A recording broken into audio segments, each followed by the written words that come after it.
বিশ্বাস করুন এটা কেক নাকি তুলা আপনি বুঝতেই পারবেন না, এতটাই নরম আর তুলতুলে এই কেকটা। একদম তুলার মতো। কেক খাচ্ছেন নাকি তুলা খাচ্ছেন বুঝতেই পারবেন না। আসসালামু আলাইকুম, welcome to my channel and three I cook. চ্যানেলে আপনাদের জন্য থাকছে সবচেয়ে সহজ সহজ রেসিপিগুলো।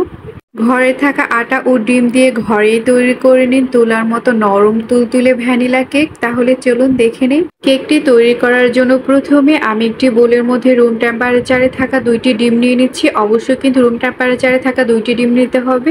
ফ্রিজে ঠান্ডা ডিম কিন্তু একদমই ব্যবহার করা যাবে না। ফ্রিজে ঠান্ডা ডিম ব্যবহার করলে কিন্তু কেকটা একদম শক্ত হয়ে যাবে বা চুপসে যাবে। ফ্রিজে থাকা ডিম 3 থেকে 4 ঘন্টা আগে বের করে রাখতে হবে। 2টা ডিমের জন্য আমি এইখানে হাফ কাপ চিনি নিয়ে নিচ্ছি। হাফ কাপ চিনি কিন্তু যথেষ্ট 2টা ডিমের জন্য। এখন অল্প অল্প করে চিনি দিয়ে খুব ভালো করে একটা ফোম তৈরি করে নিতে হবে। ফোম তৈরি করার জন্য আমি এখানে ইলেকট্রিক বিটার ব্যবহার করছি। আপনাদের যাদের ঘরে ইলেকট্রিক বিটার নেই তারা কিন্তু হ্যান্ড উইক্স বা ডাল ঘুটনি বা কাঁটা চামচের সাহায্যে খুব ভালো করে বিট করে নিতে পারেন। হ্যান্ড উইক্স, ডাল ঘুটনি ও কাঁটা চামচের সাহায্যে যদি আপনারা বিট করেন তাহলে সেই ক্ষেত্রে 15 থেকে 20 মিনিটের মতো সময় লাগতে পারে।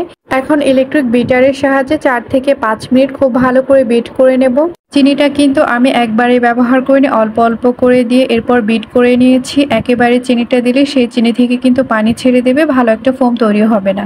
আর ফোমটা তৈরি করার সময় অবশ্যই খেয়াল রাখবেন চিনিটা যাতে খুব ভালো করে গলে যায়। চিনিটা যদি খুব ভালো করে গলে না যায় তাহলে সেই কেকটা কিন্তু চুপসে যাওয়ার সম্ভাবনা থাকে।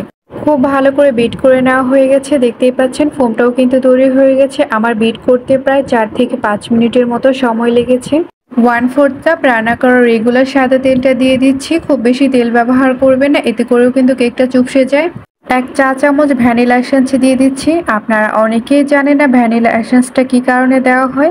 কাঁচা ডিমের দুর্গন্ধটা দূর করার জন্য ভ্যানিলা এসেন্সটা দেওয়া হয়। আপনাদের যাদের ঘরে ভ্যানিলা এসেন্স নেই তারা কিন্তু এলাচের গুঁড়ো করেও দিতে পারেন, এতে করে কিন্তু কাঁচা ডিমের গন্ধটা থাকবে না, অথবা লেবুর রসও দিতে পারেন। এখন বিটারের সাহায্যে ডিমের ফোমের সাথে তেল ও ভ্যানিলা এসেন্সটাকে খুব ভালো করে বিট করে নিতে হবে। এই ক্ষেত্রে মনে রাখবেন যে 1 মিনিটের বেশি কিন্তু বিট করা যাবে না, এতে করে ফোমটা কিন্তু নষ্ট হয়ে যেতে পারে। 1 মিনিটের মতো খুব ভালো করে বিট করে নেওয়া হয়ে গেছে। এখন আমি আপনাদেরকে একটু দেখিয়ে দিচ্ছি ফোমটা ঠিক কেমন হয়েছে। আপনারা দেখে বুঝতে পারছেন কতটা স্মুথ হয়েছে এই ফোমটা। এরপর একটি স্ট্রেনার নিয়ে নিচ্ছি। স্ট্রেনারের মধ্যে দিয়ে দিচ্ছি হাফ কাপ আটা। চাইলে কিন্তু আপনারা ময়দাটাও ব্যবহার করতে পারেন, এতে কিন্তু কোনো সমস্যা হবে না। অনেকের ঘরেই কিন্তু ময়দা থাকে না, তাই আমি আপনাদেরকে আটা দিয়ে দেখানোর চেষ্টা করেছি। 1 চা চামচ বেকিং পাউডার দিয়ে দিচ্ছি। অবশ্যই কিন্তু বেকিং পাউডারটা দিতে হবে, বেকিং পাউডারটা না দিলে কেকটা কিন্তু কখনোই ফুলবে না। আটা ও বেকিং পাউডারটাকে খুব ভালো করে চেলে নেব। এভাবে করে চেলে নেওয়ার কারণ হচ্ছে এতে করে কেকটা খুবই সফট হবে। আমি একেবারে চেলে নিচ্ছি না, অল্প অল্প করে চেলে নিয়ে এভাবে করে মিক্সড করে নেব, এতে করে বেটারটা কিন্তু একদম পারফেক্ট হবে। চেলে নেওয়ার পর স্ট্রেনারের মধ্যে যে এক্সট্রাটা থাকবে সেটাকে আমরা ফেলে দেব। এখন হ্যান্ড উইস্কের সাহায্যে খুব ভালো করে মিক্সড করে নেব। এই ধাপটা কিন্তু খুবই গুরুত্বপূর্ণ, যতটা ভালো মিক্সড করতে পারবেন কেকটা কিন্তু ততটাই পারফেক্ট হবে। আপনারা দেখেই বুঝতে পারছেন কেকের মিশ্রণটা ঠিক কতটা স্মুথ হয়েছে। কেকটা বসানোর জন্য আমি এখানে এরকম রাউন্ড টাইপের একটি টিফিন বক্স নিয়েছি। আপনারা চাইলে যে কোনো স্টিলের বাটিতেও কিন্তু করতে পারেন। টিফিন বক্সের মধ্যে অল্প একটু তেল দিয়ে দিয়েছি। এখন তেলটা খুব ভালো করে ব্রাশ করে নেব। ব্রাশ করে নেওয়ার পর মোল্ডের সাইজে একটি কাগজের টুকরো কেটে রেখেছিলাম, সেই কাগজের টুকরোটাকে এভাবে করে সেট করে দেব। এভাবে করে সেট করে দেওয়ার কারণ হচ্ছে এতে করে কেকটা নিচে লেগে যাবে না এবং খুব সহজে উঠে আসবে। কেকের মিশ্রণটা এভাবে করে টিফিন বক্সের মধ্যে ঢেলে দিচ্ছি। কেকের মিশ্রণটা ঢেলে দেওয়ার পর একটি কাঁটা চামচের সাহায্যে এভাবে করে নেব। এভাবে করে নিলে কেকের যদি কোথাও গ্যাপ থাকে সেটাও কিন্তু ফিল আপ হয়ে যাবে। কেকটাকে বসানোর জন্য চুলায় একটি প্যান বসিয়ে দিয়ে প্যানটাকে 5 মিনিট হাই হিটে খুব ভালো করে প্রিহিট করে নিয়েছি।